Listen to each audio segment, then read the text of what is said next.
माळशिरस तालुक्याचा निकाल आपण माध्यमांनी जर पाहिला तर 9 जिल्हा परिषद आहेत, त्यापैकी 7 जिल्हा परिषद आमच्या निवडून आल्या. 18 पंचायत समिती आहेत, त्यापैकी 12 आमच्या निवडून आल्या. परंतु गेले 3-4 दिवस जर आपण पाहिलं तर सातपुतेंनी, माजी आमदारांनी मीडिया मॅनेज करून फक्त आपली एक सीट निवडून आलेली त्याचा गवगवा केला. आणि प्रत्येक इलेक्शन आलं आणि आपण हारलं की थोडे दिवस ते वेगळ्या विचारसरणीत जातात आणि प्रसिद्धी झोतात राहण्याची त्यांना सवय आहे कायम. त्यामुळं कोणत्याही स्तराला जाऊन ते आरोप करतात. कॉन्ट्रॅक्ट किलिंग तुम्ही त्यांची हत्या करणार होतात असं म्हणजे नेमकं आरोपांमागं तथ्य काय किंवा ते कशामुळे हे आरोप करतात? सांगितलं ना, स्वतःला कायम प्रसिद्धीमध्ये ठेवण्याच्या दृष्टिकोनातून हा व्यक्ती कोणत्याही स्तराला जातो आणि कोणतेही भाष्य करतो. त्याच पद्धतीनं माढा लोकसभा मतदारसंघात जर आपण पाहिलं तर माढा लोकसभा मतदारसंघात हा महाविकास आघाडी आणि त्यांचे मित्रपक्ष आम्ही जी काही व्यूहरचना आखली होती, माळशिरस तालुका असेल, फलटण, मान विधानसभा मतदारसंघ असेल, सांगोला विधानसभा मतदारसंघ असेल, पण माढा विधानसभा मतदारसंघ असेल आणि त्याच पद्धतीने करमाळा, ज्या ज्या काही व्यूहरचना आखल्या होत्या त्यामध्ये पूर्णतः अपयश हे पालकमंत्र्यांना आलेलं आहे. त्यामुळं दोघंही वैफल्यग्रस्त झालेले आहेत. काही केल्या हा गड त्यांना दोघांना सर करता येत नाही.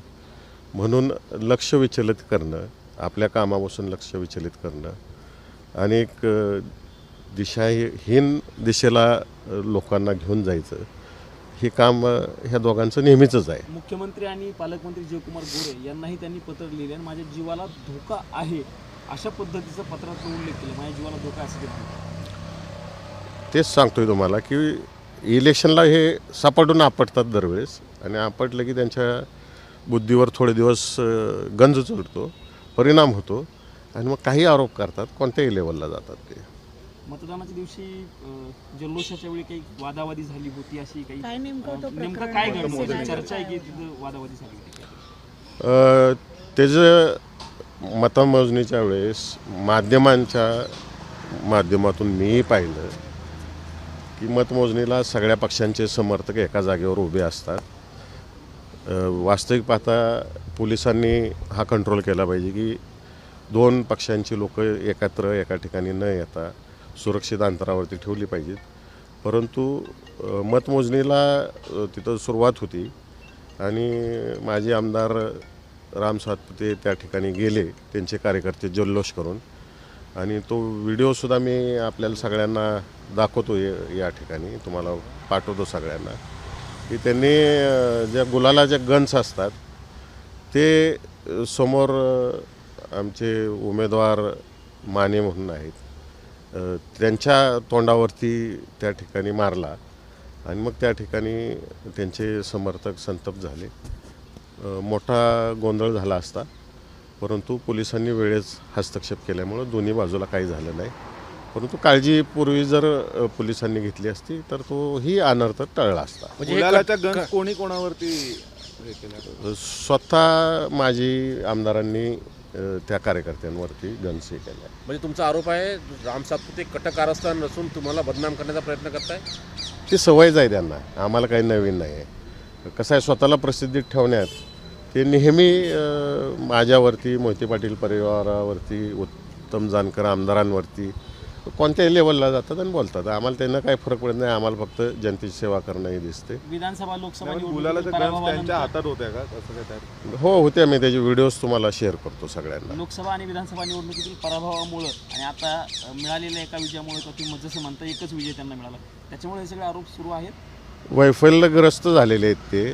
दर इलेक्शन झालं, मतमोजणी झाली, ते सपाटून आपटतात आणि सपाटून आपटल्यानंतर ते वैफल्यग्रस्त होतात आणि वरिष्ठांना दाखवायला, स्वतःच्या पक्षाच्या वरिष्ठांना झाकण्यासाठी. निवडून आणता आलं पण बाकीच्या कार्यकर्त्याला निवडून आणता नाही आलं, तर याकडे कसं बघता तुम्ही? म्हणजे आमची व्यूहरचनाच ही होती की त्यांच्या पत्नीच्या विरोधात आमदार उत्तम जानकरांच्या मुलाला उभा करायचं, माझ्या धाकट्या भावाला उभा करायचं पंचायत समितीला, जेणेकरून तो तिथंच अडकून राहतील ही उत्तम जानकरांची आणि माझी व्यूहरचना होती आणि आम्ही त्यात यशस्वी झालो. त्या व्यूहरचनेमध्ये ते तिथंच अडकून राहिले. अफाट पैसा खर्च केला त्यांनी त्या ठिकाणी आणि इतर उमेदवारांना वाऱ्यावर सोडून दिलं. ते सांगतात नेहमी 1,08,000 मतं मला विधानसभेला मिळाली. आत्ता जर बेरीज केली तर त्यांना 98,000 मतं मिळाली. म्हणजे त्यांचा डाऊनफॉल सुरू झालेला आहे. आता राज्याचे उपमुख्यमंत्री सुनेत्रा पवार हे आज दिल्लीमध्ये आलेले आहेत. त्यांनी पंतप्रधान, केंद्रीय गृहमंत्री, राज्यसभेचे सभापती यांची भेट घेतलेली आहे. खरं तर राष्ट्रवादी काँग्रेस पक्षाच्या विलिनीकरणाच्या चर्चा सुरू आहेत. या चर्चा सुरू असताना वहिनी आज दिल्लीमध्ये वहिनी राज्याच्या उपमुख्यमंत्र्यांना भेटायला आले असतील या ठिकाणी.